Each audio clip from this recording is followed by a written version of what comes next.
All right, buckle up, everybody, because we are diving deep into something pretty incredible. Yeah, sounds exciting.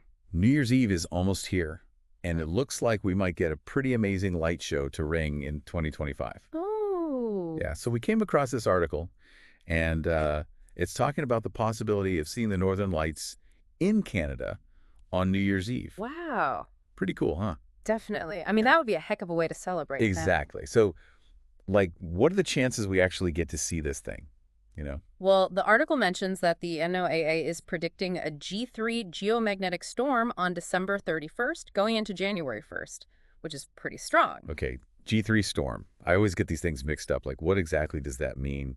Like, on the Yeah. scale of, like... Intensity. Yeah, intensity, exactly. It's kind of like the Richter scale for earthquakes, but for space weather. So a G3 is considered a strong geomagnetic storm, but not the most extreme. Okay. So think of it like a Category 3 hurricane. Powerful enough to maybe cause some disruptions, but not completely catastrophic. All right, so nothing to be too worried about then. Hopefully not. Hopefully not. So what causes these G3 storms anyway?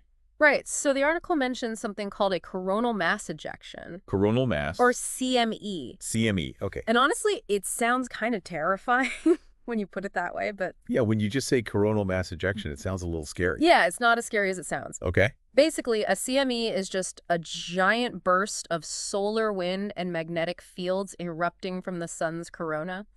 So just picture it. 1 billion tons of charged particles hurtling through space at millions of miles per hour. Whoa, okay. Pretty spectacular. Yeah, that's a pretty crazy image. So these charged particles from the CME that you were talking about, those would actually create the Northern Lights. Exactly. So when these particles collide with Earth's magnetic field, they get funneled towards the poles. Right. And then they interact with the gases in our atmosphere, creating those awesome auroral displays. It's incredible that something happening millions of miles away can create something so beautiful here. For sure. The universe is full of surprises. It really is. So this all sounds promising, but the article also mentioned some potential problems, Yeah. like light pollution and cloud cover. Yeah.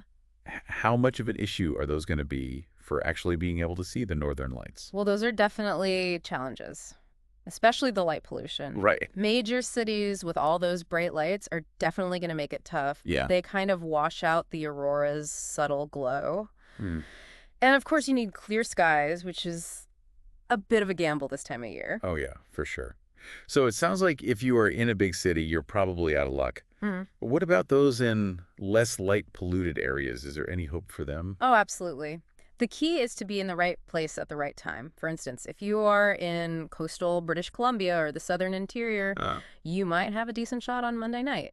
And on Tuesday night, the BC interior and parts of the Maritimes are looking promising too. Okay, so there's some hope for us. Oh, yeah, definitely. So if you happen to be in one of those lucky spots, what's the best way to actually see the show? Okay, so first off, you need to bundle up because it's going to be cold out there. Then find yourself a nice dark spot away from any city lights. The darker, the better. And of course, keep your eyes peeled on New Year's Eve and the night after. It sounds like a good excuse to get out of the city for a bit. Right, a little New Year's adventure. I love it. So to wrap this up, if you are in coastal British Columbia, the southern interior, southwestern Ontario, the southwestern Maritimes, the BC interior, or parts of the Maritimes on Tuesday, keep your eyes on the skies for a chance to see the Northern Lights. Yes. Don't miss out on this incredible light show. Fingers crossed for clear skies and a happy new year. You know, this all makes me wonder, like, what if we could predict not just the occurrence of auroras, but also the exact colors and patterns they'll form? Oh, that's interesting. Imagine knowing exactly what kind of celestial artwork will paint the sky like. How would that change our experience and understanding of this natural phenomenon? Wow. That's a really thought-provoking question. It really makes you appreciate the mysteries of the universe. Absolutely. The universe is full of surprises. Here's to clear skies for everyone and a very happy new year. Cheers to that. Happy New Year.